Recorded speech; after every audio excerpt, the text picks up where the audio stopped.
মনে করেন বই কিনতে আসে না, এখন আসে গার্লফ্রেন্ড নিয়ে ঘুরতে, মেয়েদের সাথে অশ্লীলতা ঘুরবে। ঠাকুরগাঁয়ের মেয়ে আমায় তিশা পাগল করেছে, যে তাদের মানুষ বয়কট করছে।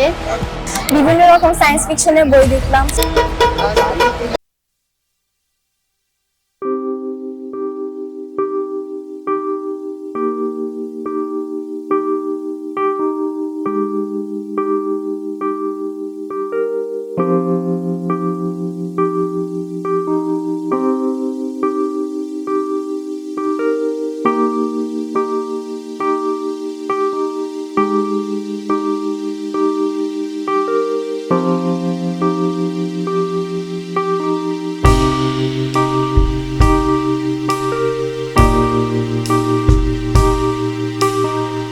আমাদের স্কুলে সব থেকে বেশি সেল হচ্ছে বাচ্চাদের বই আর হচ্ছে থ্রিলার যে উপন্যাস আছে বই।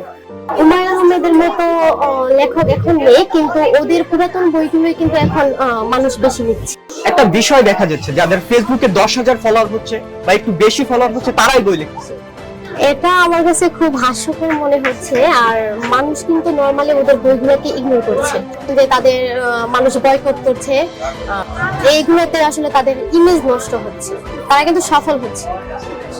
বিভিন্ন রকম সায়েন্স ফিকশনের বই দেখলাম। সব অনেক বই না কিনলে অনেক বই এখানে পড়লাম, পড়তে অনেক মজা লাগছে। তো মহাকাশের রহস্য নামে একটা বই কিনলাম, তো এখন হোপফুলি এটা পড়তে মজা লাগবে, পড়ে অনেক ভালো লাগবে, এটাই আশা করি।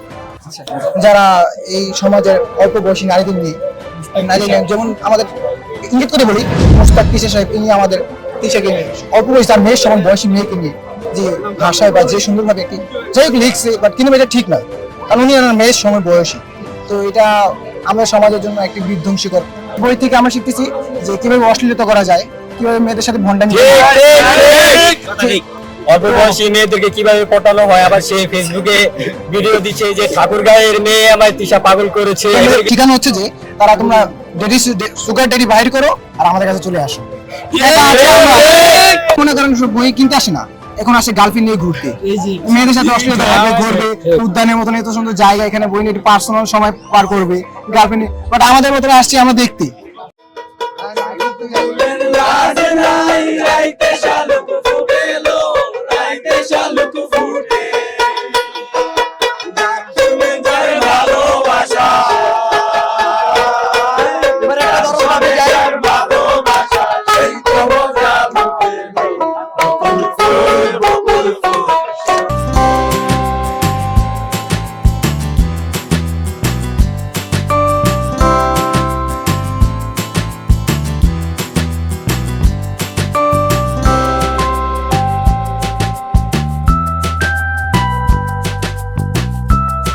প্রযুক্তির সফটওয়্যার নিয়ে এসেছি কোডাল লাইফ আইটি। আমাদের সফটওয়্যারে রয়েছে 12-এর অধিক মডিউল, 50-এর অধিক ক্যাটাগরি রিপোর্ট, ল্যাব মডিউলে LIS রিপোর্ট সাপোর্টেড, আয় ব্যয় ও মুনাফা হিসাবের জন্য রয়েছে ইন্টিগ্রেটেড অ্যাকাউন্ট সফটওয়্যার। আমরা ব্যবহার করছি US এর data server. Registration commission, billing, radiology report খুব সহজে মেনটেন করা যায়।